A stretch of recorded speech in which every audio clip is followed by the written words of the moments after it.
আছে সবাই বাসায় বেড়াতে যেতে পারবেন। সবাইকে খুব ভালো লাগছে, সবাইকে সালাম জানাচ্ছি। এখনো সকাল দুপুর হয় নাই, শুভ সকাল।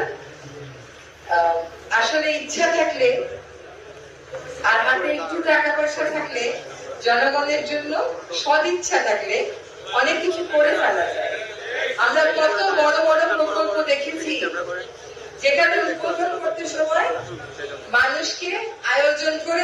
আজকে দেখেন আপনারা প্রত্যেকটা আপনাদের এই দ্বীপে যোগাযোগ হলো, আপনাদেরকে আয়োজন করতে হয়নি, আপনারা নিজেরাই চলে আসছেন। এটাই হচ্ছে অন্তর থেকে আসা, এটাই হচ্ছে আসল উন্নয়ন। যে উন্নয়নটা মানুষের মনের মধ্যে ছাপটা দেখে আমার মনে হচ্ছে যে আমার কাছে আমার এলাকা থেকে অনেক মানুষ আসে, আর আমি তাদেরকে বলি আরে আমি তো রাজনীতি করি না, আমি সাধারণ কাজ করতে আসছি। এখন মনে হচ্ছে আমার এলাকার যত কাজ আছে সব ফজল ভাই দেখা দেখি আমিও গিয়ে করায় হাত দেবো। সেজন্য ফজল ভাইকে ধন্যবাদ।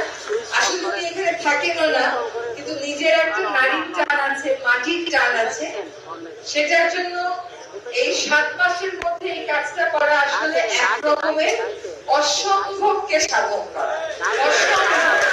একটা সরকারি যে প্রক্রিয়াই আমাদেরকে ক্লান্ত করে ফেলে, কাজ তো অন্য কথা। আমরা শুনেছি যে আপনাদের জন্য নতুন আবার সমুদ্রে চলার উপযোগী এমন যানবাহনের ব্যবস্থা জরুরি প্রয়োজনে যাওয়া আসায় বাধাগ্রস্ত ছিলেন আপনাদের, সেগুলো নিশ্চয়ই এখন ত্বরান্বিত হবে। সবচেয়ে বড় কথা কি জানেন, এই আনন্দটা আসলে আপনাদের যতটুকু আমাদের আপনাদের তার থেকে আরো বেশি আনন্দ লাগছে।